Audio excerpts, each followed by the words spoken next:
And here we go. Okay, so this is another episode of the Uncivilized Art podcast. My name is Birmingham Hazan, though I go by Bandit Haze in the online space. And today, my guest is. I didn't even ask.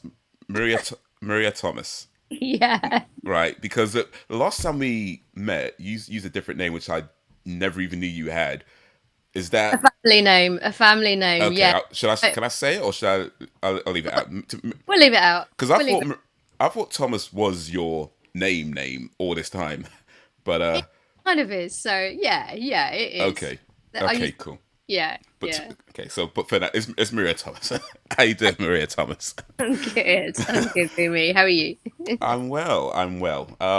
But yeah, so for the people who don't know who you is, tell us a little bit about yourself. Yeah, I'm an actor. I trained as an actor. I have dabbled in short film producing, and gosh, what else is there to tell about me?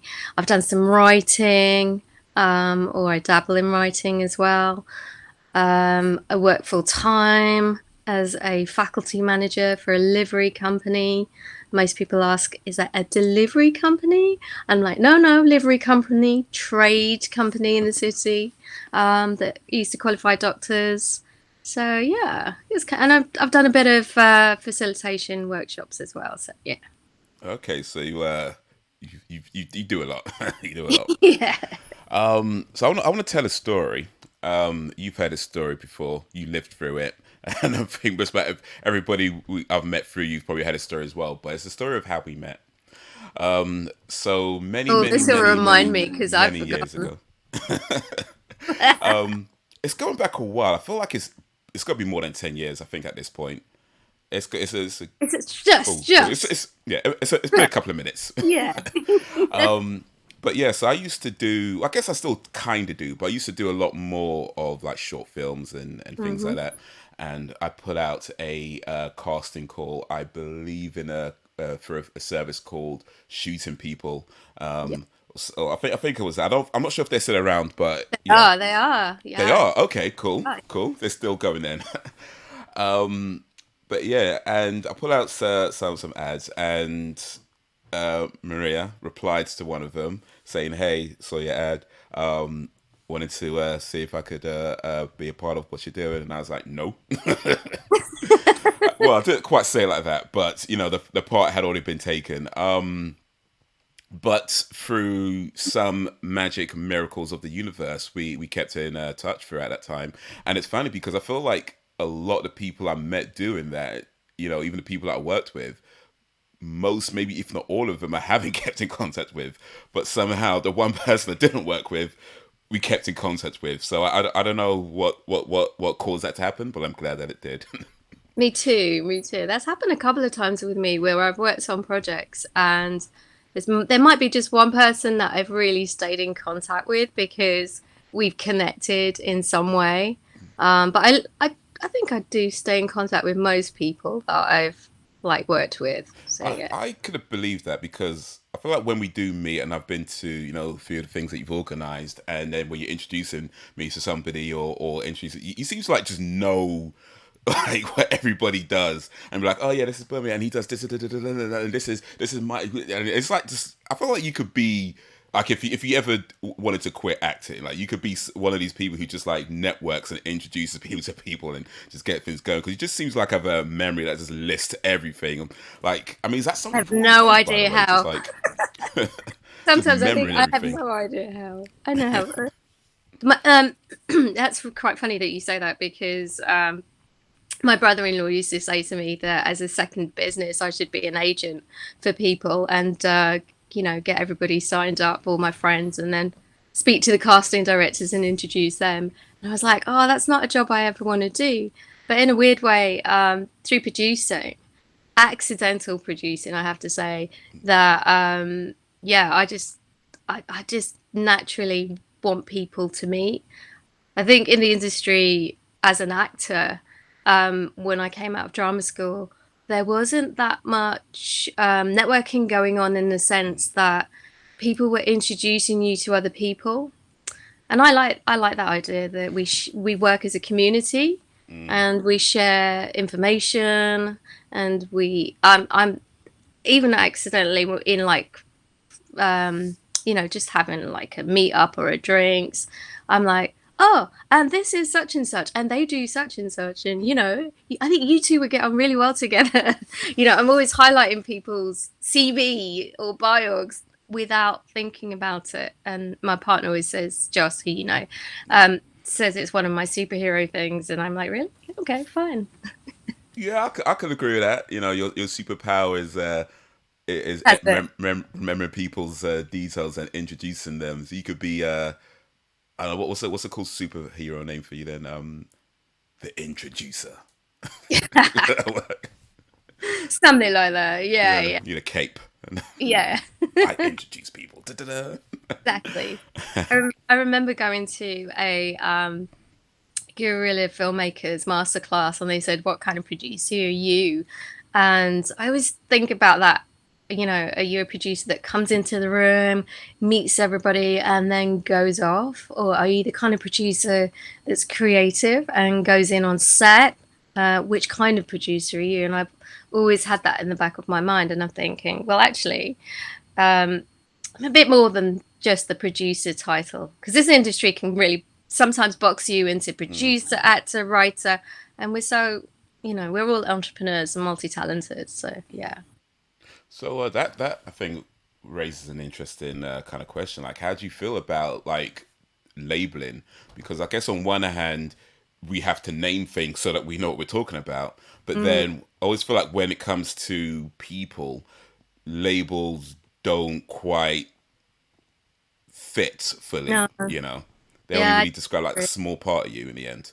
Yeah, I totally agree. I think the world we live in, well, maybe not the world, but the society that I live in, certainly in the Western world and growing up in the UK, in London, and in the industry, they really want you to kind of know what you're about. I think if you were doing so many things, they're a bit like worried about Mm. representing you because it might be too confusing. And I think, well, actually, the infrastructure creates itself, it layers itself with these ideas about what people want and don't want. And if you just ask the person, there's actually this person brings writing skills to the table, collaboration and creative ideas, and can input to what they're offering you. That just adds so much more color to what they give. So yeah, I don't like labels, but I know we live in a society that needs to identify us, let's say, with Yeah. labels. So yeah. No, indeed. It's I guess it's kind But of almost like a necessary evil, but I don't yeah, know. Maybe there's a way of coming around it because it's like I get that. Yeah, like say we need to better know what things are, but it's like I feel like there's a lot in creative industries where it comes to pigeonholing people, mm, and I feel like for myself I have so many different interests, and it could be that I want to do something one day, it could be something complete another day, and things like that, and it gets. And I guess on my perspective, I understand that for somebody looking in, it just mm, looks like a big mess. To me, it makes sense because it's like I'm going from one to another. It's all connected in my mind, but yeah, nobody else lives in my mind. So they just see this mess of like, what the hell is this? Like, what is it that you do? Because that's a question people ask. That what do you do? And yeah. it's always like, well, I kind of do I'm this, an kind of do that. entrepreneur. Yeah, Yeah. I do many things. I think the other thing which is quite maybe I'm getting a bit political about this is that not you, but one has to be seen with a status in Mm, the world we live in. And so people feel comfortable with knowing where people fit. yeah. And if it doesn't fit the normal what they've been taught, then it kind of throws them a little bit. I meet people who don't really understand, acting or anything like that because that's not the world they grew up in. And it's you've got people saying, well, you know, no, saying, what are you doing? What's your job? Are you in, EastEnders or whatever it is, whatever big program, Netflix, Amazon series. They're like, what have you been in?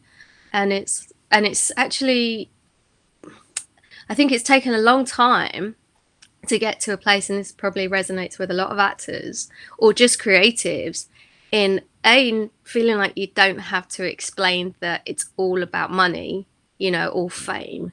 That if you're doing something creative and it's not on a mainstream or national scale, then it's okay. It's okay to be doing that. That's great. That's fantastic.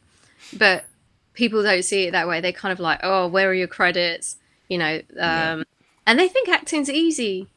And I'm like, it's not easy. It is not easy at all. Um, and don't get me wrong, I think that there's some people that may have a natural gift out there and just will be have so much presence. But I remember standing in a queue at an audition once, and it was an open casting audition. And I got speaking to the person in the queue next to me, and I said, "Oh, how did you hear about it?" And he said, "Oh, I'm the chef from one of the restaurants up the road. I heard about it, so I thought I'd come and audition." And at that time, I had just finished drama school, and I thought, "Wow, I've just auditioned, and with 3 years of experience and training, does that mean anything to the industry if I'm stood, in this open casting call audition with someone who's a chef down the road who's like, yeah, this is easy, I can come and do this." You know, what it's it's so it should be on the table more for discussion, really. Yeah, I guess. I mean, yeah. I mean, it's an open call, open casting, and it's like, yeah, you just anybody, literally anybody could just turn up, right? Yeah. And it could be, yeah, some guy just thought, hey, I'll have a go at that. Just saw a Yeah. flyer somewhere and was like, yeah, I'll have a go at that.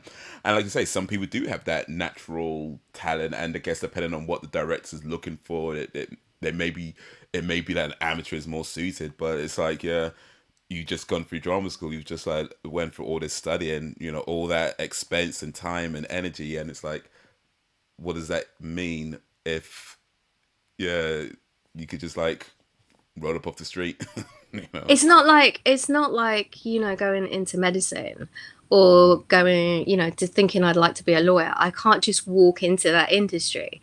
I have to have the years of study behind Mm, me before I can. And I think that in some ways really makes the our industry a bit loose, if that makes sense. yeah. Because I don't want to use the word cheapens it, because people work really hard in this industry, and at some point you kind of have to make a decision whether you balance that with whether you want a life, you want a relationship, you want to go on holiday, you want sick pay. You don't want to be juggling 8 different jobs at the same time just to make ends meet. And um, it's that's the tough side of things. By the time you get paid, it's 30 days later. Even more, you're spending the money that you've not even made yet. If Does that make sense? Yeah, So yeah, yeah, yeah. it it's for me one of those. I want to see change in the industry about how serious the industry takes itself. And I look at America in terms of SAG, and their union is so strong. Unless you have a SAG card, you cannot act at all, and there is a criteria to it.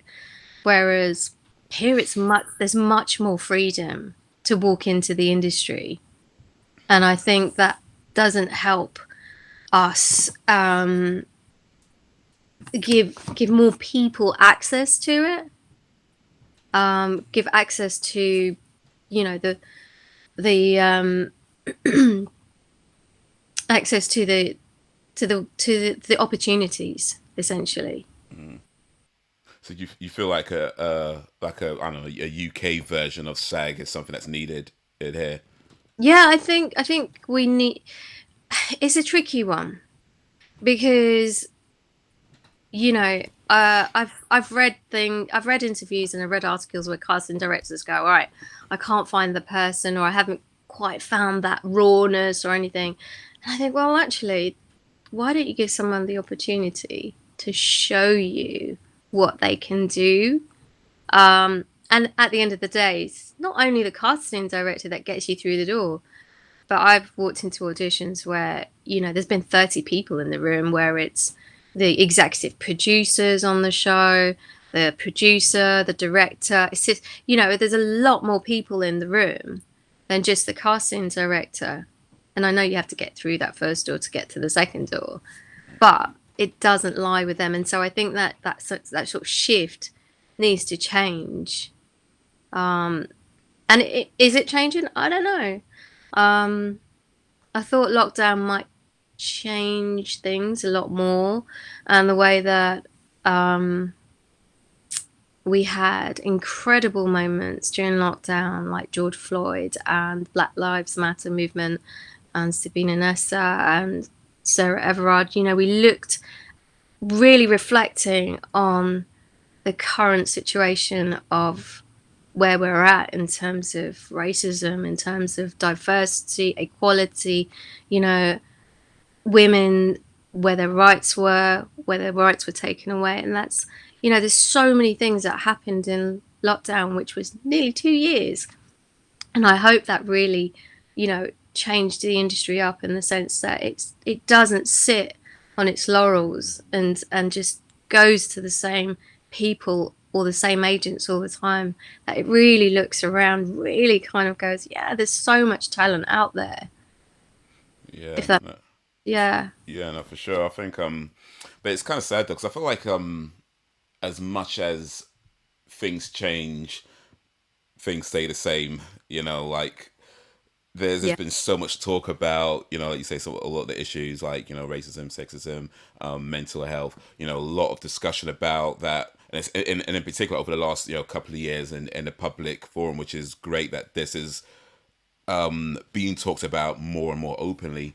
But then, yeah, you still kind of see sort of the same kind of things happen and, same kind of habits, the same kind of, whether it's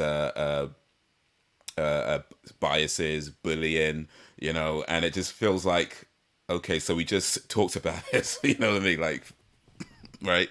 You yeah. know, It's interesting because the I'm working on a project at the moment called Made, not it, and the E is in brackets. So essentially, you see the word mad before you see the whole word made. And it does talk about mental health. It talks about toxic masculinity in men in particular, and that kind of suppression of emotions and not being allowed to express oneself. It covers immigration as well, and being somebody that's homeless on the streets in the UK, what certain bills allow and disallow them to do. So it kind of covers a lot of the things that you just mentioned, and it's those projects that I really find should be on mainstream stages a lot more. Those discussions should be had a lot more. They shouldn't be discussions that we kind of roll over, like you said, and just we have them and they're just tabletop or tick boxes. right. Uh, and then suddenly they go away again. It's like we really have to, as a community, to support this conversation, to keep it going, and to make changes together. So this project, Mad E, Made with Matt, yeah. um, so how did that come to you, and what was it that sort of really drew you to being a part of that?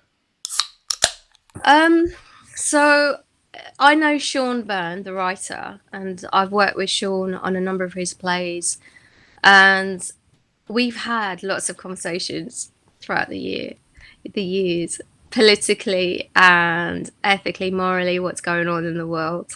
And I love the fact that I can feel like that I talk to Sean in a safe space without being judged. And that's not a reflection on any of my other friends or comments, but what was that look? If you say so. No, I'm playing. I'm playing. I was like, no, please don't. Um, but yeah, but his plays always touch on And on the current issues of what's of the society, the status quo. But also, Sean has himself been through so many different journeys. He's some of the, well, all of the themes in his plays that come up that touch on mental health, self harm, bullying, like you said, the suppression of emotions. He has experienced all of that within a system, our systems that are set up, institutional systems that are set up, and the pockets of it that are the layers of it that you have to deal with and feel like it's a constant battle.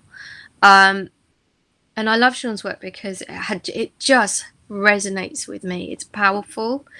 It has so much meaning. The words, all of the words that you say, has meaning. Um, and I'm pretty scared about performing in the next couple of weeks because I really want to do it justice. I always feel like I really want to do his work justice and see his work in those mainstream spaces. Um, and I went to see a production at the National a couple of weeks ago called All of Us by Francesca Martinez. And it was the first time that I saw, a cast that was sort of 50% abled and disabled on stage. And Francesca Martinez talks about it's a semi autobiographical piece based on her experiences. She has cerebral palsy.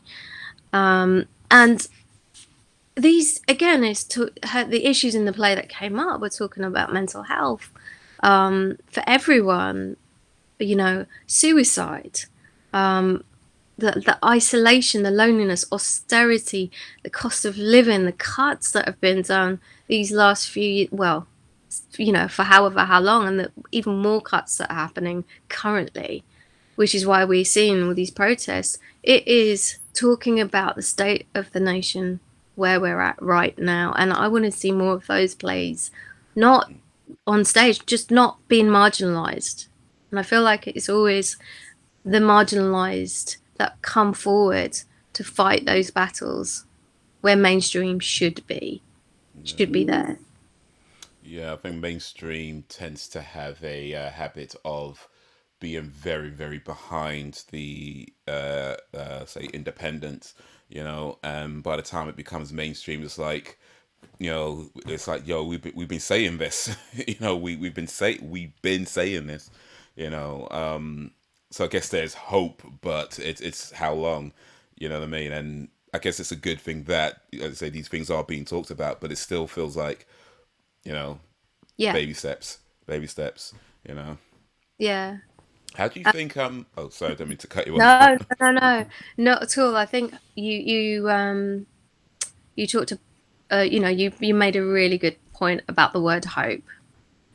I think hope keeps us alive and going. There's something in all of us that we go, this will happen one day. If we lose hope, then what else is there? Indeed, it's the hope could be a cruel mistress, though, isn't it? But in terms of like these sorts of plays getting to the mainstream, because like I mean, how would you say that happens? Because like in my mind, mainstream, although yeah, they can do some really cool, really in depth, that gets you thinking. All these sorts, they've done that. It's not that it can't happen, Yeah. but when it comes down to it, a lot of it is down to what makes money, right? Mm-hmm. Mm-hmm. And plays that deal with whether it's mental health and things that on these sort of really deep levels, a lot of times don't make a lot of money. So how do you think you go from, okay, these stories need to be told on a wider scale? We recognize that they're very unlikely to look at us unless we could make a lot of money. Then it becomes that question of how much are you willing to change and compromise to appeal to a mainstream. How do Mm. you feel like you balance that sort of thing out where you can get it to the point where, it has this mainstream appeal, but it Hmm. still maintains the core of what you're really trying to do. A really, really good point, actually, because, and it's a difficult one. There's no easy answer.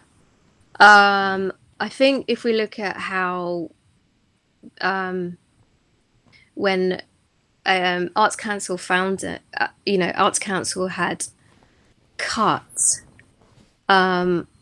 funding for about 120 regional theatres. I think that was like the decline of real stories being able to go out there and actually be told. And that, and I'm not saying that mainstream doesn't do that, because a lot of mainstream theatres have smaller spaces within their bigger, their big theatre. So sometimes they will take risks. They talk, they plan ahead 5 years to 10 years. They know exactly where they're going. They know exactly where their money is going as well. And in the meantime, they're bidding for other projects to happen, whether it's outreach or community projects, working with a certain age group, let's say. All of these things are happening on the sideline. And so they are more of a sideline than the mainstream. And that's, like you said, because of the money. So, what is the answer? Take more risks, you know? Um, can you afford to take more risks? It's the industry took a knock in the lockdown. Took a while for the government to make a decision about how to support the arts industry, and it's crazy because a high percentage of what we view is on TV, or we're streaming it on Netflix or Amazon or some other channel that we're watching. We're watching so much entertainment now from the comfort of our own home, and it's like, well, where did how do you support this if you're not going to support the infrastructure that provides it? You Yeah, know?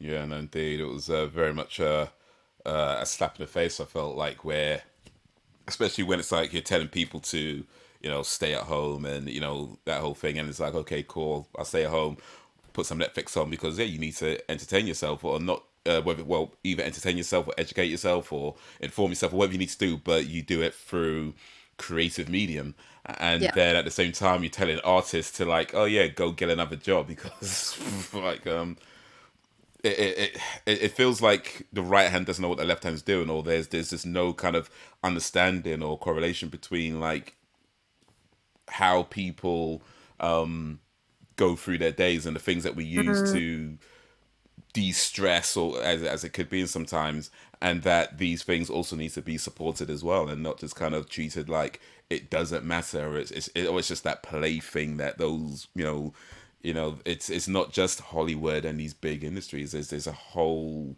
people that create these things that have to start from somewhere, and yeah. There's a whole sector, and it's not just the actors, it's, the people behind the scenes as well, the crew that do the camera work, lighting, sound, producers, editors, SFX people. It's all of this different layers of the industry that kind of like went, okay, stage managers, designers, everything just was like, right, okay, shut down. I know that some, some filming actually did still happen. I get it. But it took a while before the kind of government said, okay, yeah, here's a tick box. You can still go ahead now, but you have to put, your COVID measures in place. Um, but it is not viewed seriously, still after all this time. And why was TV invented? It wasn't just to televise and report, the nation, the state of the nation, or political events. It was to create, and give talent an opportunity to enlighten people, to make them laugh, like you said, to inform them, however people want to be, you know, entertained. So yeah, yeah, absolutely. indeed. It's deep. It Deep for is. me. It is, but hey, sometimes you got to get a little deep. Exactly, exactly. Let me behave myself. um, but no, for sure, and I feel like what was happening, and it has so much kind of connections to things that happen in other industries as well. Like there's so many, and I guess a lot of creative industries kind of feel sort of similar, where in similar ways, where it's like you don't always feel like you're being taken seriously unless you make money, and for those of us who grew up in households where we tell your parents that you want to do certain things, and they just kind of look at you like it's just some silly nonsense, like you want to be an actor, you want to be a musician, you want to do poetry, whatever it is, and they just kind of look at you like, oh yeah, whatever. They're like, it's some silly nonsense. But Yeah, you come home one day and you're a big famous star, and then they start paying attention to you. But until then, yeah, it's just some silly nonsense. And then you got the government telling you, oh, that's just some silly nonsense. And then everyone around you, when you meet people in the streets, like, yeah, okay, so how much money do you make? Or if I see you anything, and it's like it kind of reinforces this idea that by and large, a lot of people don't look at creative works in a serious way unless it's mm, big and famous and this and the other. Then it's like people pay attention. But it's like in order to get there, you know what I mean? In order to get yeah, to that point, it's like, you know. So it's almost yeah. like the chicken and an egg type thing. Absolutely. What do you think? What do you, I don't know. How do you think it should kind of evolve? I mean, there's no one Yeah, or easy answer. for What were your sure. thoughts? I mean, like you say, it's definitely a difficult one. And I think part of it, at least for me anyway, and can't speak for everybody because everyone's going to have different motivations, right? Yeah.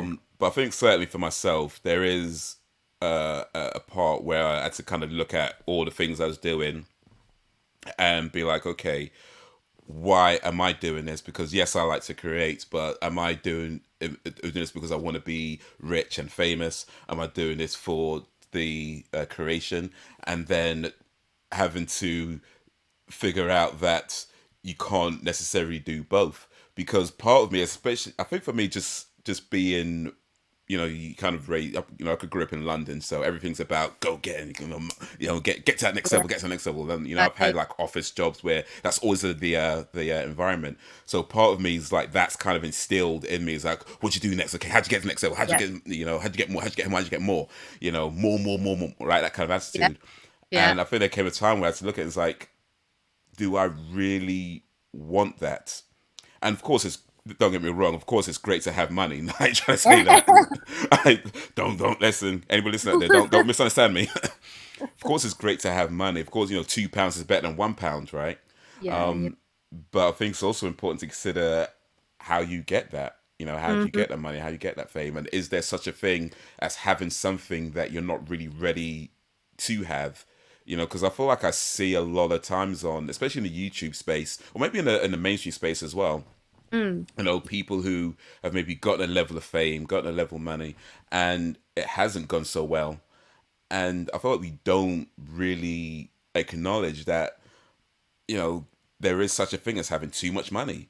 There is such a thing as having too much fame. I thought, of course, that is going to be different for each individual, but there is such a thing as that. So, am I trying to put myself in a position that I'm not actually ready for? And if I am, then yeah, maybe I do need to take a step back and think about what is it that I actually want to do, Mm. and how am I going to do it in a way that is sustainable. If I have to work a job while doing this, am I willing to still do it? You know, and if I have to work a job while doing this, I need to be able to make time for it. I can't, just work a job and do that and never have time for the things that I really enjoy doing, because that's crazy. Yeah. And if I'm going to do this thing and put it out there and it doesn't blow up and it doesn't make a lot of money and it doesn't do all these things, okay, but I still need to make time to do it. So yeah, it's definitely for myself. It was like trying to balance that out and I guess unlearn certain Yes. things. Yeah. And part of the reason why I started this podcast actually is because I did feel like I needed a space where we can talk about creativity and some of the the things behind it, and that yeah, it's not always easy, it's not always pleasant, and then there are depths to it that people don't always see. And when you put like a video out and it looks great and it's all presented nice, and that's fantastic, right? But then behind that, you don't see like the hours of editing and the stressing out and the Mm. all these sorts of things that go on. And so yeah, I feel like we're in a space where we can talk about things. I mean, in the creative spaces, whether that's in video games, whether that's in movies, and and everything that we don't always see. So yeah, and a form of a self expression Yeah. through internet. Yeah, yeah, no, that's the thing, and this is, I think we'll see more of that, won't we? Where people are finding their own forms, their own platforms to express themselves, be it like I said, podcasts or YouTube or their own channels like this. Um, and I think that's fantastic because we need to hear different voices. We hear too much of the same voice, I think. I feel sometimes. Mm, You know, I try and look at other news articles where I can find them online that will be talking about, political events that are happening throughout the world or locally. mm. That is not the Sun, the Mirror, the Daily Telegraph, Yeah. the guys. Just to give myself a range of thoughts about what is going on, and if I'm looking at something in particular, um, because and it's funny because the other day I was talking to my fellow actors saying, how do I know my ideas and thoughts are my own? I've learned so much in my life, and I've had to read books through school. I've had to learn things for assessments and exams. you know, when does it become my own thought and my ideas? Does it ever?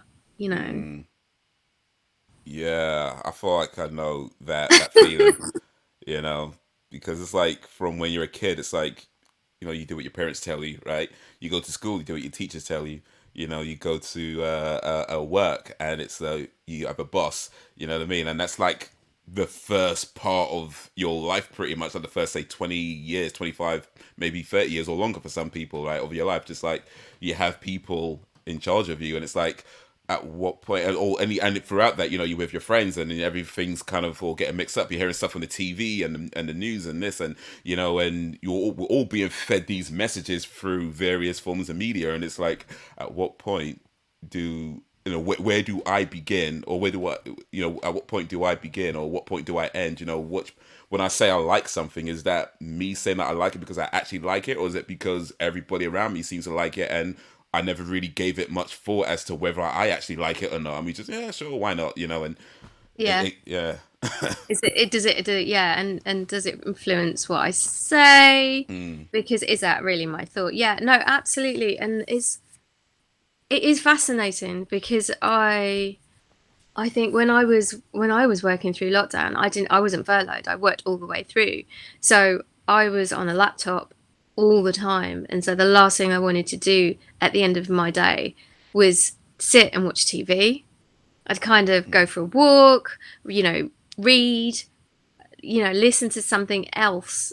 I was trying to stimulate my senses in a different way because literally I could not watch another go from screen to screen.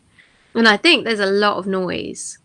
And that, how do you create some silence in that noise? And I try and meditate. I try and quieten my mind and, you know, just stop all the words, the sounds, and just try and listen to some of the natural sounds outside of my window. And I don't mean horns beeping or the police mm. cars and the That's siren. natural for London. That's our Yeah, wildlife. Just yeah. beep beep, move out the fucking way, way. Just try and listen and hear the birds. Mm, It's singing in the morning just because it's just so much, so constant, and I'm not surprised mental health has been so affected because it is a sensory overload at the moment where we're at. You know, technology has given us so much access and allowed us to absorb so much more information, but it's created a lot of noise in many people's mm, yeah, you know. yeah. I feel like, yeah, it's like too much choice can be a bad thing, you know. But then not enough choice, you might do something you shouldn't be doing. So it's where's that balance? Where's that sweet spot? It's gonna, yeah, that's a difficult one as well. Well, again, I think this comes down to, like we just said about, the things that we're absorbing throughout our lives at different stages of our lives, you know, our life, we go through until we get to a point where we kind of go, oh yeah, I can think for myself now. Even though we said, we're still absorbing other people's thoughts Yeah. and feelings. But it's that kind of like, oh yeah, now I have a choice whether I want to watch TV or not watch TV. Let's put it on a simple level. So it's a choice, I guess, about what we look at, about what we do, about how we engage. It suddenly becomes your choice. And it's weird because I feel like the Matrix film, I know it's such an old film now, but I feel like the Oh, it's a whole great one. it's a great movie. I love The Matrix. But the whole conversation about, that what we live in, that control feels so powerful, and resonates so much because I look at my life, and I can only speak for me. I look at my life. I went to school, and then I was expected to go to high school, and then I was expected to go to college, and then from that I was expected to find a job. I know we've said this already, but it just feels like the trajectory of my life was already set up for me by a system or many systems in place. The dependency to rely on the system because it allows me to live. I have to make money in order to live. And if I make a lot of money, acquire things and material things, houses and cars that will somehow elevate my status, and I will be judged or not judged by other people that I surround myself with or the people I work with. And suddenly these attitudes and ideals and norms suddenly become yours, and that's where I kind of went, no, no, I don't want that. I don't want the latest thing. I don't have a need for it. Um, and you're right about the choice. Our ancestors had no choices. And I'm just talking about in terms of the material things. Mm. You know, there was no choice but food at some point. Just food was the choice. I have to eat to survive.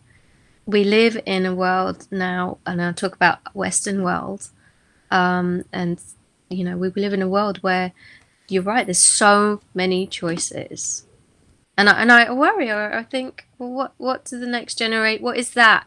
What we informing and feed into the next generation that they can have anything?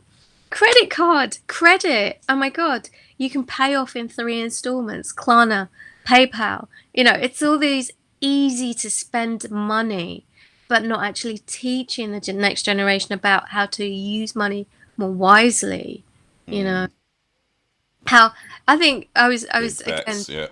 yeah, talking about this yesterday, coming back to London with my fellow actor, and it was like, why don't they teach us about, if they're going to teach maths, but also teach how money is used in your life when you grow up, day to day, how to save, maybe invest, all of those little things, but talk about it in terms of life experience, not the sums that you will never use, I don't think Well, I I've used mean, algebra once in my life, apart from when I did my maths depends. If test. you're a crack dealer, you might use them. So, so just just saying.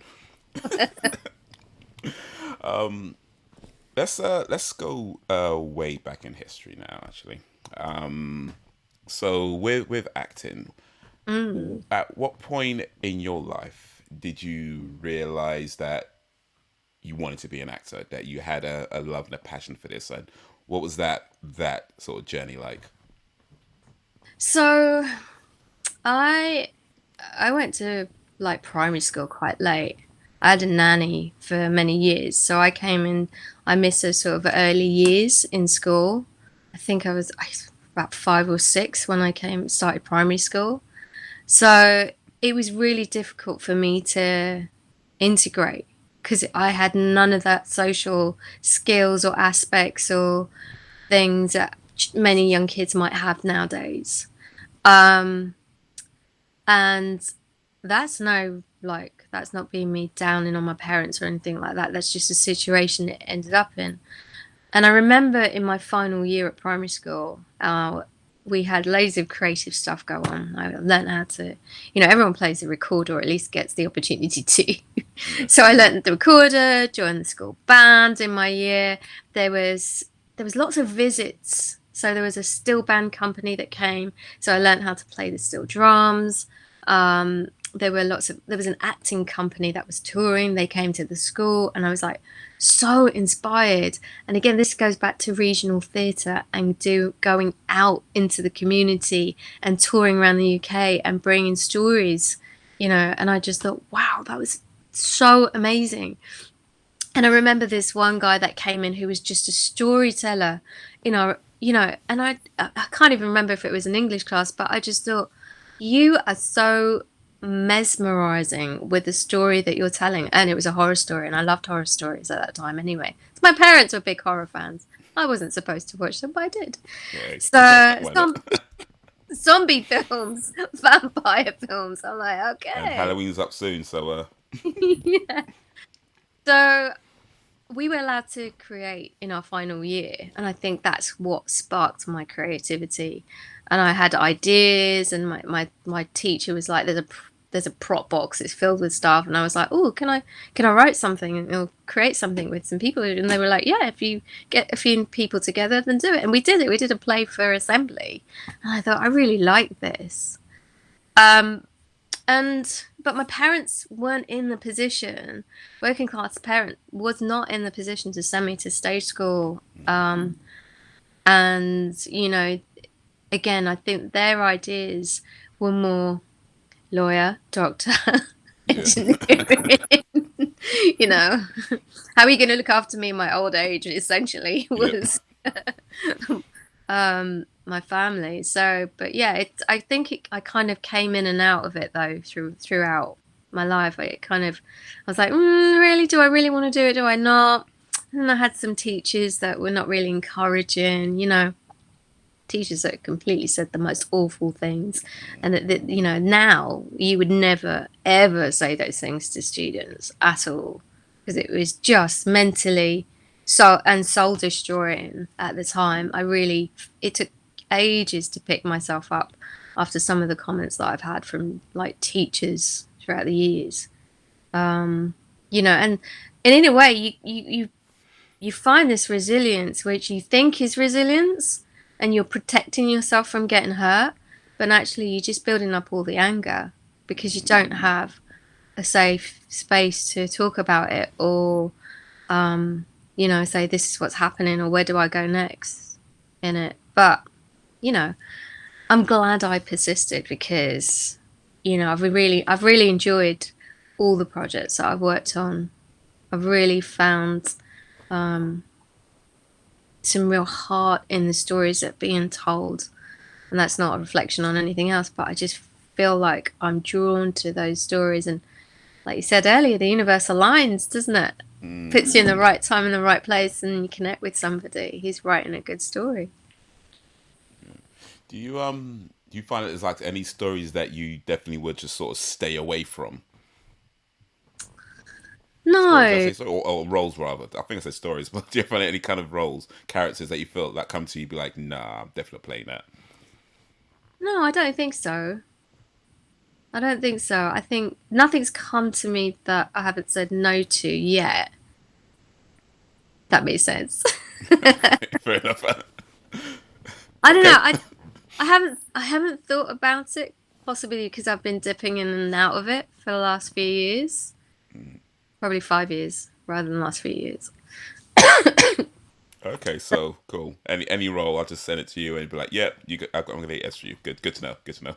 Well, this role that I'm doing right now, in this play, Made Mad, um, I'm playing Vera, who is Queen of Winter, and she's timeless. She's the mother of gods and goddesses, and so she is steering these three young men who have different stories going on with them, different journeys. And so it's really interesting that Sean had written this piece with me in mind, and it must have been these conversations that we've been having about life. And remember reading the description of like Bera, and it's like she's ancient, but somewhere in her 30s. Yeah. But sometimes you feel like an old soul when you have conversations with people. You Mm, really like we have conversations together. We don't have enough conversations together, but we need to have yeah, some conversations. But and I we feel try. like We try. But yeah, yes, definitely more. yeah. Definitely more.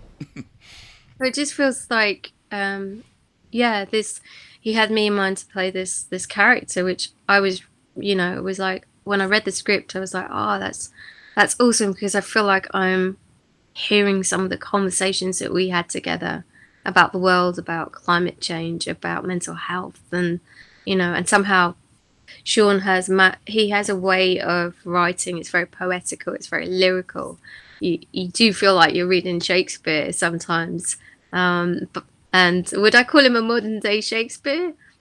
Possibly, but it's his writing, which is quite nice. You know, yeah. Okay. So I did have a question on my complete set, but okay, we'll just keep rambling for a little second. um, all right. So What character wh- would you like to play? what character would I like to play? Oh, Yeah. boy. I mean, you know what? I mean, for me, I'm probably a lot more basic when it comes down to it. I'm like pretty simple. So Explain.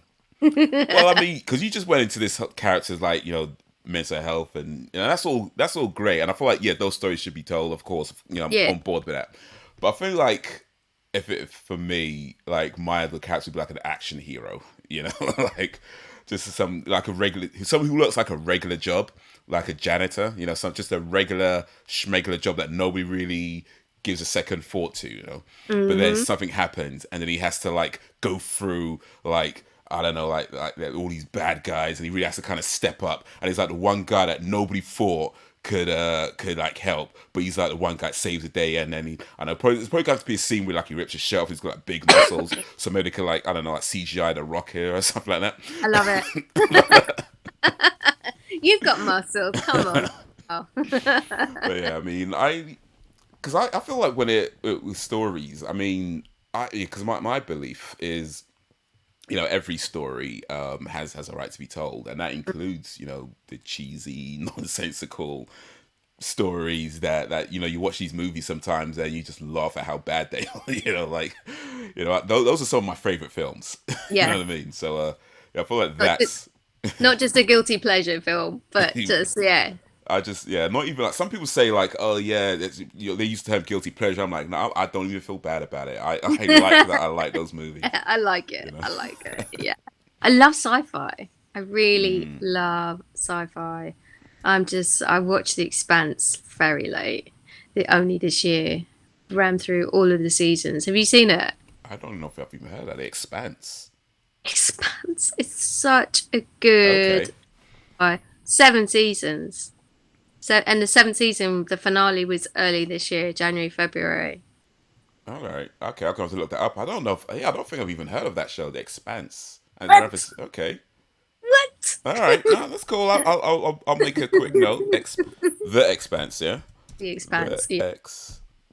See, and that's kind of like Ooh, that excuse me. is the ultimate. That's the dream to be in a sci-fi. Okay, I just got it on my screen now. Okay. Okay. Oh, it's on Amazon. So Yeah. cool. I could watch that. Yeah. I think you'll enjoy it. Cool. But yeah, I do. I'm a big fan of sci-fi as well. A lot of my favorite shows and movies over the years have been sci-fi or sci-fi related, sci-fi fantasy, horror as well. I Yeah. feel like just something about watching something that takes reality, twists reality, but Hmm. it's still recognizable as reality. Like you mentioned the Matrix and how the Matrix is sci-fi personified, but there is so much truth behind the metaphors, Mm. and I feel like Matrix in particular is probably a really good example of how one film can mean so much because like you Yeah. ask like a million different people, and they all got like a million different ideas of what it means about the red pill and the blue pill and the whole thing about the world being full of your eyes. And some people say it means this, some people say it means that, and Yeah. all of them are vastly different to what the creators intended. But everybody's right, Yeah. because you get out of it what you put into it. So you kind of bring yourself into the movie, and from that you get all these kind of ideas, and that whether it inspires you or encourages you or it does something. And I feel like, Mhm. yeah, The Matrix is a good example of how films can really just be something that you need without knowing that you need it. Also, on a really spiritual level, and and it's like for me, it's like not. I'm not putting them in the same brackets here, but Star Wars. It talks Mm, about, listening to that inner voice, and guiding yourself through the journey and trusting your instincts. And I'm like, it's all connected with spirituality, mm, you know. And there are so many movies that do echo that kind of sense of self with the universe and community and oneness, that we're all connected. And it's like, wow, this you're right, they have such a profound effect on us, in so many different ways, and none of them's wrong. mm. What would you say the which film would you say has had the biggest effects on you? Oh man, that's a hard one, Boomy. Did I know that question was coming up? Just literally just full of it now. What movie has had a big effect on me? I would have to say Matrix in a way, because I think when you're younger, you don't really understand the concept of what spirituality is. You might understand it in terms of, if your parents are religious and what they say, and you know, um, going to a church, a temple, a mosque. But in the sort of when you get that bit older and you can actually look at the different religions, or look at, you know, spirituality, or I always found that words, spirituality or new age way of thinking. I'm like, all of these ideas exist and are feel for me echo throughout religion anyway, that kind of thinking about oneself, being reflective, connecting to each other. Um, yeah, I think the Matrix had a profound effect in that sense, because I could look at it with an analytical brain. Not that I want to look at it with an analytical brain. I want to enjoy it for the movie, but I just think some things click into place at the right time when you watch it, when you read it, when you speak to somebody, whatever that might be. But that, I think, yeah, definitely for me, things kind of shifted and made a bit more sense. What about you? Well, I guess I can't I put know this is Matrix about above. me, but what about you? Um, yeah, I mean, Matrix is definitely one. I'd say, but let me. I'm going to mention a more recent film called Encanto, which is on. It's on. I watched it on Disney Plus. I don't know if it got a cinema release, but I watched it on when it was on Disney Plus. Oh well, it still is, and it's a film about this. I'll try not to give away too many spoilers for anybody who hasn't seen it. I But it's haven't. a okay. It's definitely worth watching. Let me say as a Yeah. quick review, it's worth watching.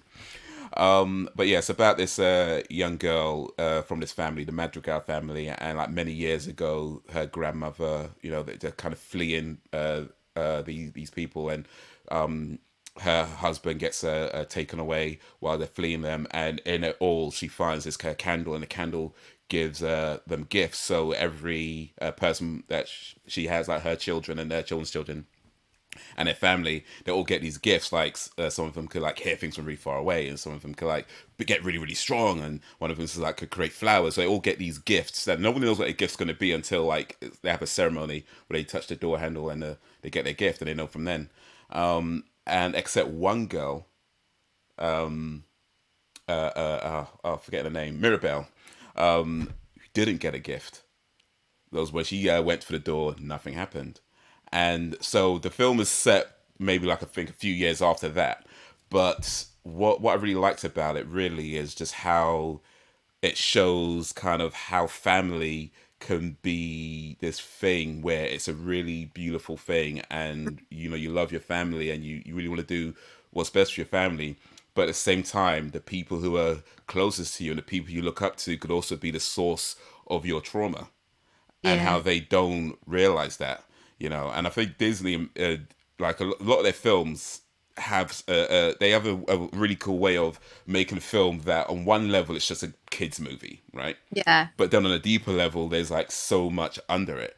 And Encanto for me was one of those films where it looked about how family could be the source of your anxiety, be the source of and they don't even realize it, and the scene where she kind of, actually, I'm not spoil it too much, but there's a Okay. really good Yeah. scene where she kind of speaks up, and it was just like, oof, because you just kind of felt all that emotion that you kind of hold down, that you don't say anything, and you just keep kind of doing what you think you're supposed to do, and then one day it all kind of lets out, and but Yeah. yeah, so Encanto, that for me was excellent film, and just a There's really kind of oof, Oh, I'm gonna watch that. That just sounds amazingly powerful.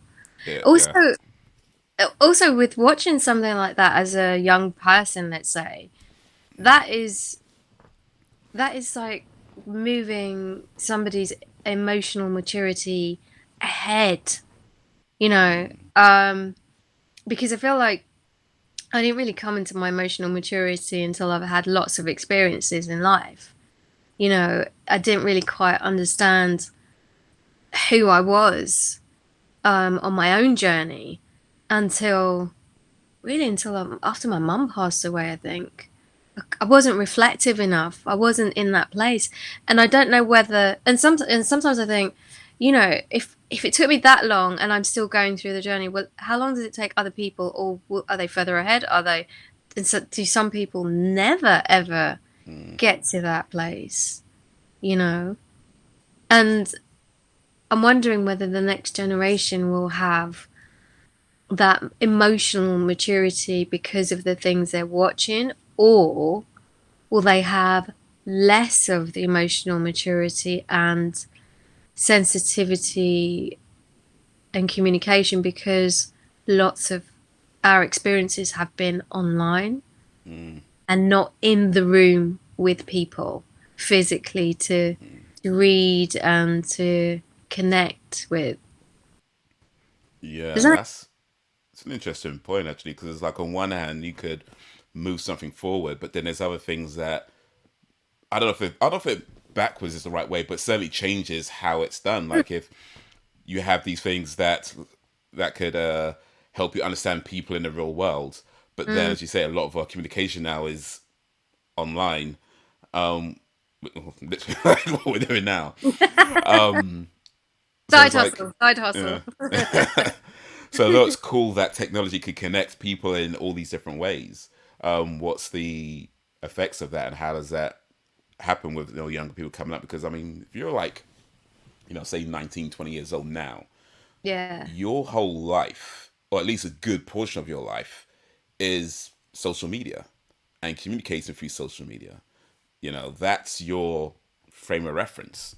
You know what I yeah, mean? So like, and communication is always one of these things that's always going to change anyway. Communication always evolves. Long, long time ago, people wrote letters, like, and then telephone, and then internet and mobiles text, and and yeah, you couldn't have a long text, so you shorten the words. So communication yeah, evolved, and then of course you have yeah, colloquialism, slangs, and everything else, and it all kind of gets mixed up. And yeah. then, so what is the next step? I mean, like emojis is a big thing now, and how people communicate.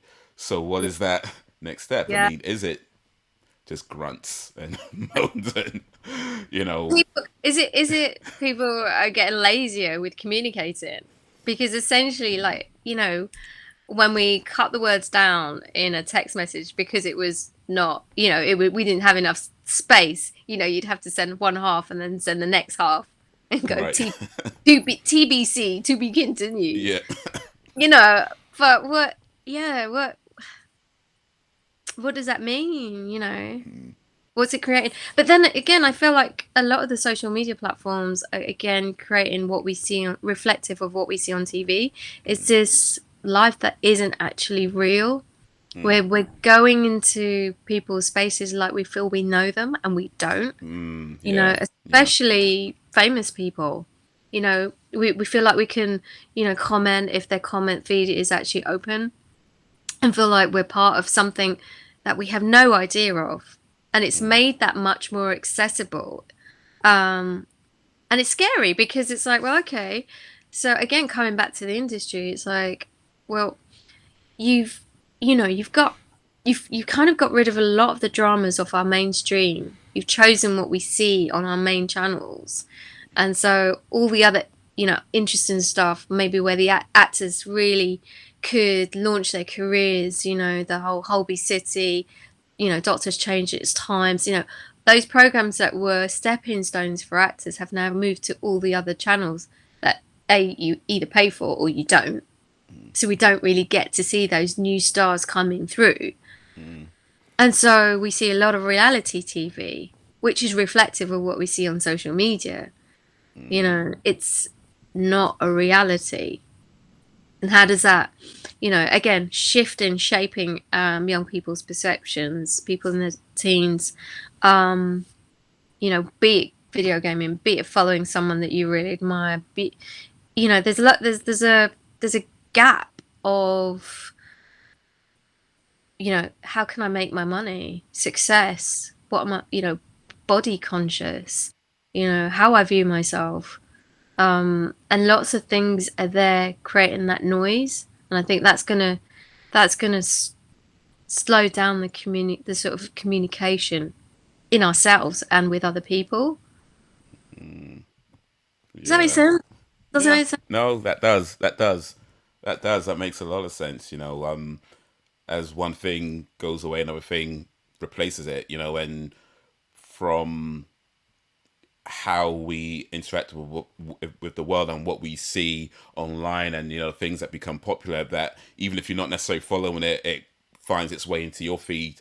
All of this is kind of shaping our view of the world, and certainly for younger people who are more susceptible to well, I guess we're all susceptible to imagery when it comes down to it, but certainly as you are a younger person who's still forming themselves in the world, and a lot of these are sort of coming through. Am I supposed to look this way? Am I supposed to look that way? Am I Yeah, supposed to do this thing? Am I supposed to do that thing? This gets lots of likes, but it doesn't feel right to me. This doesn't get so much likes, but it feels okay. Or maybe it's the other way around. What is it that I'm supposed to do? And this idea of success that, we kind of use a lot, mostly to describe somebody with, say, money and fame, but success doesn't necessarily mean that. And I think we all have an understanding that, at least I think we all have an understanding that success doesn't necessarily mean that. But at the same time, it is part of the messages that we get through. Like, this is a successful person, money, fame. There's a successful person, money, fame. There's a successful person, fame. And we kind of keep using that. And even though we understand that, okay, success doesn't necessarily mean that, and it can mean what you want it to mean, it's still there. So when or when a person, myself or anybody else, is like kind of going to the world, what does it mean to be successful? And how do I say, well, I'm a success because I've created a world and a life that I can live, that's sustainable to me, that I enjoy doing what I do. That's successful, right? But then you said it to somebody, and it's like, oh, that's cute. And it's like, what is that when everyone else is looking at the world and saying, okay, I want to be that guy that's got money. And of course, when it comes down to it, it's like when you're trying to give any kind of message, people generally don't listen to people who don't mm, look successful. Muhammad Ali did an interview years ago. He talks about he doesn't himself like, he's not really into like material things, but he feels mm, like, if I don't have these things, how am I going to talk to somebody and talk to them about doing better and getting this, if they're going to look at you and you're just dressed like a bum and just no one's going to pay you attention. So he mm. feels like this is why he has to do it, which I understand that's what you need to do in order to get a message across. But then the other note is that that says the idea, it reinforces the idea of success is this Yeah. thing, you know. Yeah. So it becomes like a problem within a problem that creates a problem by solving a problem, you know. Yeah. I think you're right with the you know, because if you want people to take you seriously and in certain arenas or whatever arena you're putting yourself in, then you have to kind of step up, or I almost feel like I have to step up to for that person to take me seriously, Mm, and I remember thinking about this earlier on in my career. I was thinking, oh, what do I need to do? I'm reading stories about people who are going out with other people to get their career moved forward. And I remember saying to one of my drama teachers, I was like, right, do I have to put all the makeup on and get my tits out and wear the short skirt? And he was like, well, maybe in some cases you have to. And I was like really shocked because I thought, well, actually, is that's not me, That's not who I am at the core. Does that mean I have to be something different for the industry to accept me, or mm. that whoever it is accept who I am, even though does my training not count for anything, And so, but I don't live in a world that is, or an environment, let's say, I don't live in an environment that allowed me to be me. And so I kind of had to find it. And I think, like you just said about what success mean, what does success is again, it's part of the system. It's part of the system. It's designed to make us work within the system to acquire and have all these attributes that have nothing to do with us and our core values. And I think when people dig deep eventually to where they want to be, and there's nothing wrong with those, I have nothing against money, Mm, you know, nothing against money or fame. I think how one uses it is different, you know, mm, and it comes back in full circle to what you said about, you know, too much money, because too much money, equates to power, equates to, what we're told about money is it's being put into the wrong hands and used in a in detrimental ways for the communities, for the countries, for different countries. And we've seen it happen. We've got the evidence of it. But we hear ever about the people that have money and do good with their money? The mm. success stories. Where are the balancing stories out there for us to look to be inspired by? Because we're told it's a bad thing. And why are we hearing that one side? You know? And I think that's what makes me certainly feel like, or has felt like, that, having money is a bad thing. It's mixed messages. There's Mm, no yeah. there's no kind of like well balanced message. Money's a great thing. You can do this and this with it. If that's what you want to do, that's absolutely fine. It's not like, well, if you acquire too much money, why should you be deserving of it? Why you and not that person over there? And why not spread it around while you're there? It's all of those things that don't support us in the way that we think about different things, not only money, just about the way we live our lives, success. What does that mean to us? All of those things would make us, having those conversations and think a lot more through our lives would make us feel confident about who we are as a person. Yeah, indeed. Have Indeed. we got have we got deep again? Hey, it's all good with me. It's all good with me. But yeah, it's no, there's definitely a lot in there about money and fame and status and power and how we kind of grow up, or kind of the message we get about acquiring it, and this is what we need to do. But then, like you Yeah, say, you always hear these stories about people doing these bad things, and or money being the root of all evil, and there's sort of an old saying that goes around. But yeah, you're right. It's not necessarily the money; it's what you do with that money.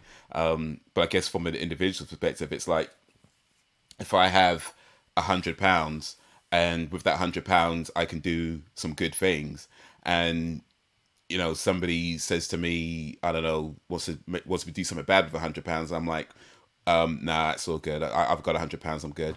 But then maybe they come to me and say, well, I can get you £1,000 if you do this bad thing. I'm like, no, no, no, I'm good. But they say to me, I could get you £1,000,000 if you do this bad thing. And they're like, no, no, no, I'm good. They say, I could give you £1,000,000,000 if you do this bad thing. And then I'm like, so at what point are we now tempted to do the things that we don't want to do to get something that we feel like we're supposed to have, even though we can do the things we want to do with what we have?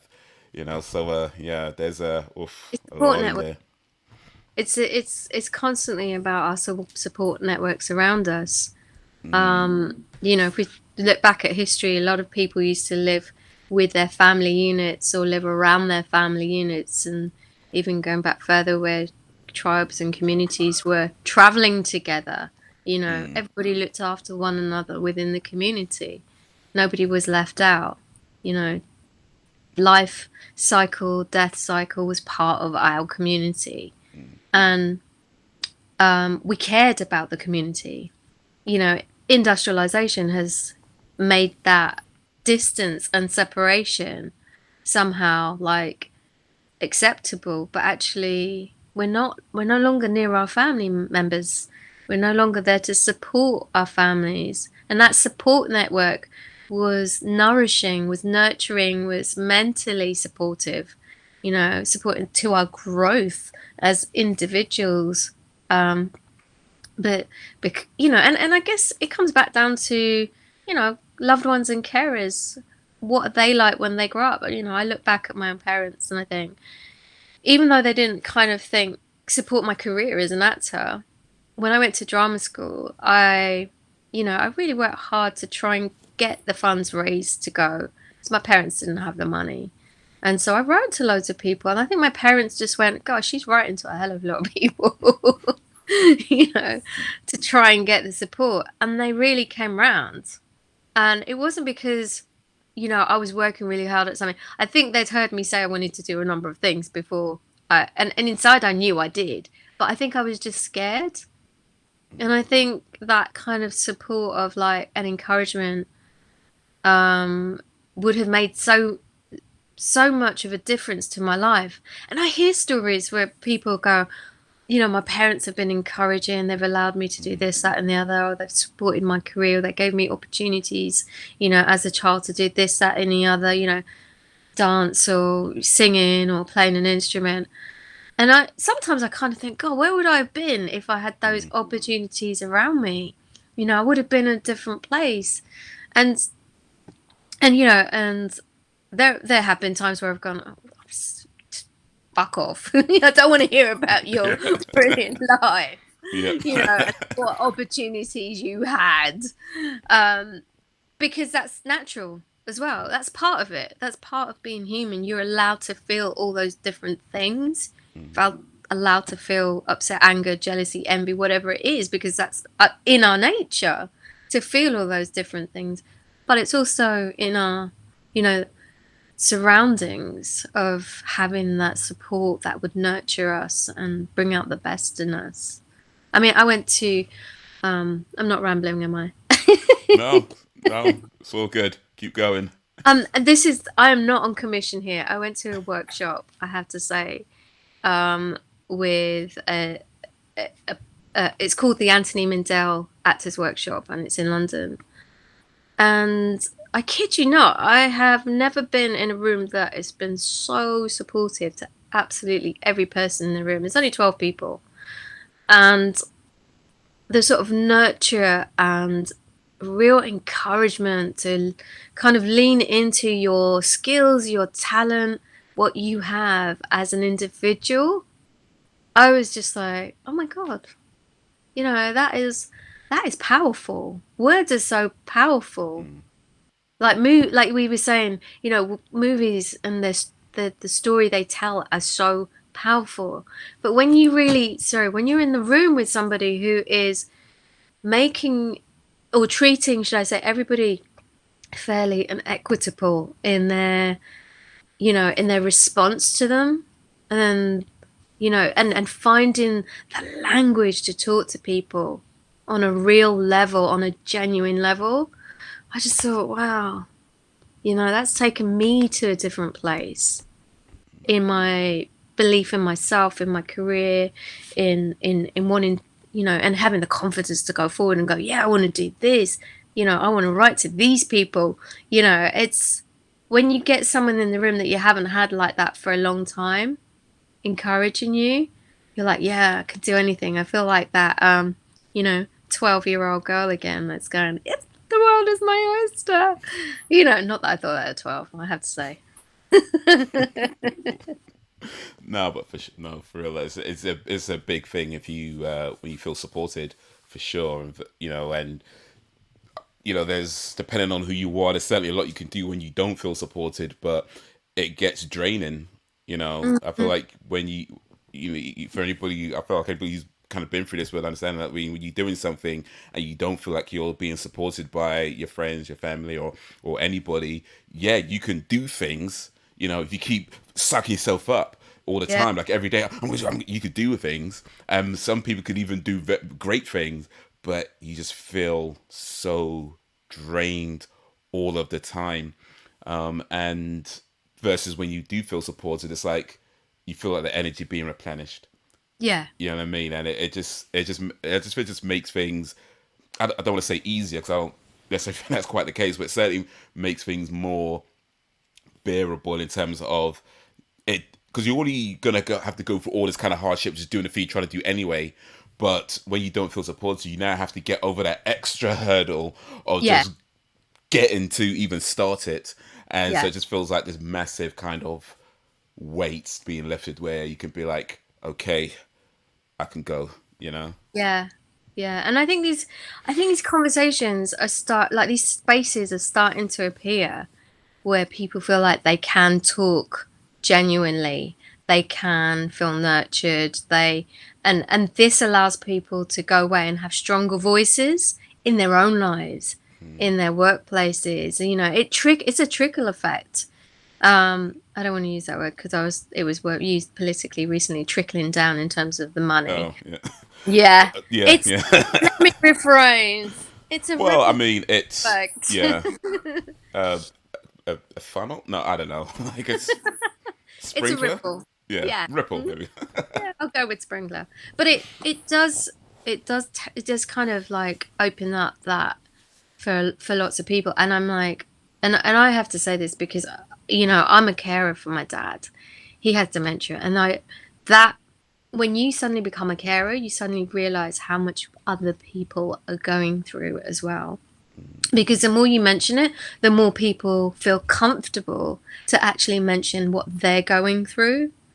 And in a way, I felt like sometimes we're scared to talk about our personal lives, and scared, in this industry as well, because you want to be strong. Yep, you want to go in professionally. You want to do the job, but actually, we have this whole other life outside of the job that we're doing, and we have many lives. We're supporting other people.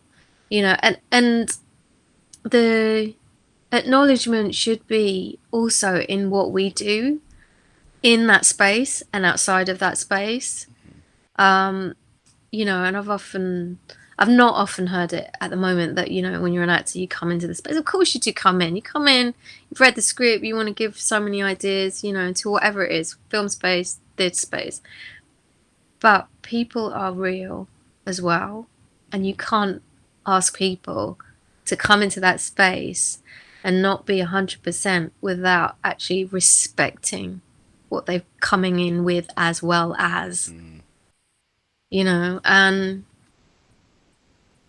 I know there's loads of people out there that are going through harder things than me because I've been talking to them or read them, and even doing some facilitation workshops in Islington. with the Bankers Trust and Head Held High, working on a motivational workshop that talks about knife crime and talking to some of the year nines and what their experiences are. I'm like, there's so much going on. There's so much in people on people's shoulders. Even young people, they're still people, you know. They're coming to school with the things that are emotional. They're trying to emotionally deal with, but don't know how to because they haven't had life experience to support them, as well as other pockets of the system that should be supporting them. And I'm hoping that that's change. Those changes we're starting to see a lot more now. No, indeed, indeed, definitely. Yeah, it's like everybody. I mean, we're all going through something, but yeah, like you say, whether it's the work environment or whatever, it's like you don't always feel like you can just talk about. It's like that whole thing about when you ask somebody how you doing, they just say okay, and you know 99% of the time they're not okay.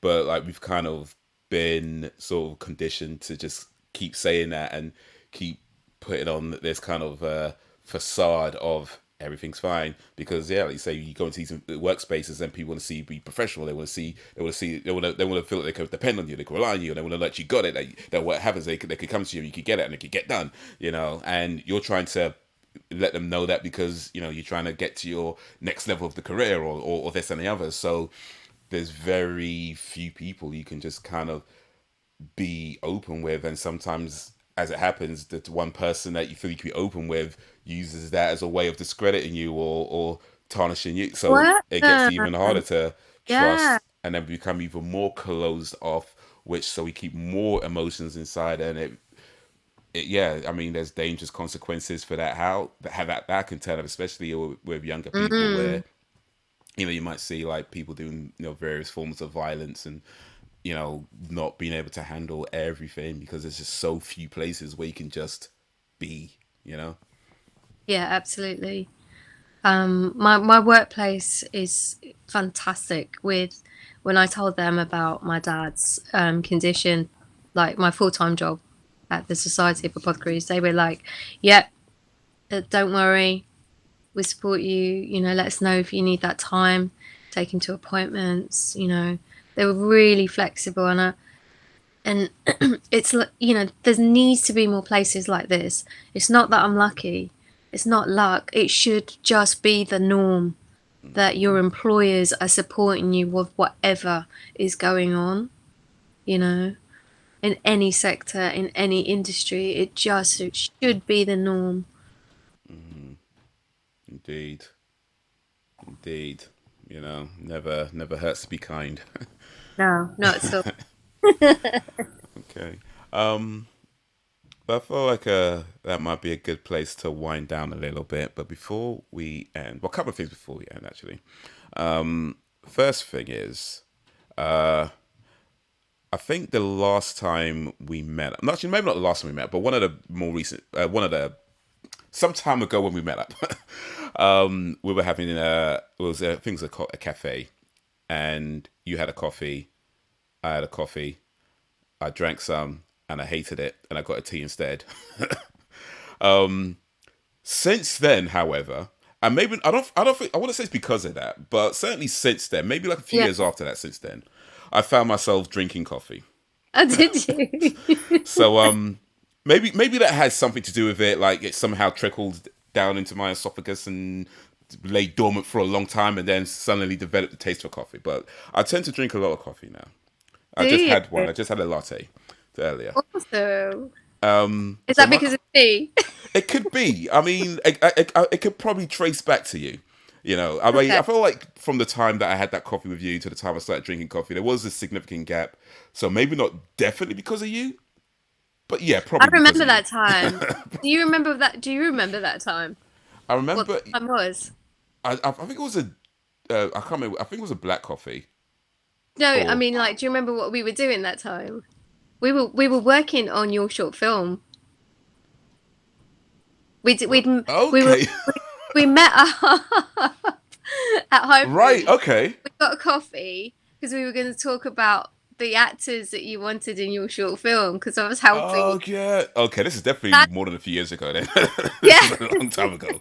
but I can't believe you remember that specifically Yeah, because you just took me right back to that moment too, though. yeah. I was like, I knew exactly what it was. All right. So my question to you though is, as somebody who does drink coffee on a regular basis, and I see your posts about this as well. What what is your go-to coffee? Was my go-to coffee. Oh, okay. Single shot flat white with oat milk if I'm Single buying out. Yeah, single shot flat white. Okay. With oat milk. Okay. with oat milk. Yeah. Okay. I'm gonna have to try oat. So I'll try flat white with like regular milk, and I mean it's okay, right? But it feels a bit watery at times. I don't know if maybe it's the way it was made, but It's the okay, way maybe. it has. I mean, when you get the right, yeah, barista, that is like an awesome coffee. Now I have it single shot because it's 3 shots, and I can't handle 3 shots. I can only handle a single shot, but it's supposed to be creamy when you taste it. And if it's too hot, it's a poor flat white. So I say Okay. don't go to any of your main well-known branded places to have a flat white. Go to an artisanal coffee place to have Okay. So flat single white. shot flat white. Oh, okay, I'll try that. So, But I have to go to an actual coffee shop, not yeah, like Starbucks or anything like that. that'll be our next meeting. We'll go together. Yeah, yeah, yeah. We'll Cool. go together. We will. Yeah. Was that also your favorite coffee then, or do you My have a? favorite coffee. I do have a favorite coffee, and now I'm going to sound like I'm on commission as well again. It's Black Mountain Roast, and they're based in now I might get this wrong. It's kind of like Hay, you know, near Wells, Okay, that I kind think I've of seen in you post about between. this one. Yeah. Yeah, it's amazing coffee, I have to say. And the second, I'm gonna give 2 shout outs here. Okay, go for it. I went to Verona and there's this lovely little coffee place which I can't remember. Ah, Cafe Bonsari. That's what it's called. Cafe Bonsari. And it's such a quirky little coffee place. It has little teapots and trinkets. It has like lots of little things in it. But they do they do flavored coffee. They do chocolate coffee and they do chocolate orange coffee and it's amazing, I have to say. Coffee in Okay. Italy is yeah, it's good. Okay, so we've got a few recommendations. We've got Yeah. Mountain Black Roast, Black Mountain. Black Yeah. Mountain Roast, Yeah. single shot flat white with oat milk, Yep. and chocolate orange Caf- coffee, yeah. Cafe but Bonsari but it in has to be Cafe Panzaro in what, Verona, and Verona. Verona, and that's in Italy. Yeah. All right, cool, awesome. Um, yeah, I'm still relatively new in the coffee world. I think it's been a couple of years now. And I kind of came through it because, like, McDonald's do I mean, they still do it, but it used to be a better offer where you buy like things like 4 or 5 coffees and you get one free. So I was buying them because I just like free stuff. And ended Okay. up just like, yeah, developing I guess a coffee taste. And I've tried a few different ones since then. Like I would say my favorite so far Mm. is the pumpkin spice latte. And I appreciate that makes you sound like a basic white girl, but it's a good coffee. It's a damn No, good coffee. Like is that from McDonald's or is that from like Starbucks? that was from Starbucks. Um, Oh yeah, I mean Starbucks from October when they do their sort of pumpkin spice lattes and sorry eggnog lattes. I'm like, yeah, I'm there. that was Okay, definitely a good one, and they do a maple one as well, which is all right. That's all right, but I think the pumpkin spice definitely has it for me. But my go-to would be probably just a regular black coffee, like just basic. Just I've got a V60 coffee filter recently, so no, you just yeah, like pour, you put the coffee in the thing and filter, and you pour over it. But I don't no, have the gooseneck kettle, so I have to kind of pour slowly because yeah. regular kettle the water just dumps out if you go too fast, right? So you have to kind of really hold it and just pour real slowly. It's the whole You go in a experience circular of coffee motion. drinking. Yeah, Whole experience with coffee drinking. That's what it it's all is. about. It's the weight as well and the smell and the aroma, in your senses. I love it in the morning, any time of day. If I could drink it all day, I would. but I But can't. yeah, caffeine levels. Yeah, you got to watch out for that. But yeah, Yeah. I've been watching some videos on YouTube as well about different types of coffee and what you got to look for, and some of them have like a date of. I think they have to call it a roast date. Yeah, I think yes, a roast date. And supermarkets don't put a roast date; they put the best by date. And but you have to look for ones that if you got special dates that have a roast date, and as long as it's not too far from them, there's a whole yeah, there's a lot. Booming, There's a booming. lot. Into it. Sounds like wine now. That's good. Yeah, but yeah, that's I guess that's my current thing, learning about coffee. Good to hear. Good to hear. Um, okay, Do you Miss think are Maria we there? Thomas. Before we end, is there Yes. anything else you'd like to say? Any lost words from Yes. from Yeah. I'd Maria? like to thank you. Thank you very much, Boomy, for Thank inviting me on you. the show. And also for the deep level of conversation. I love it. Thank you so much. Thank you for being a part of it. Thank you. And if anyone wants to know where I'm at, I'm www.missgazelleinsights.com. Yeah, check links in the description. I'll drop a few there. Thank you. But for now, then, till whenever, if ever. Coffee date, coffee date. Nice. Yeah, definitely next time.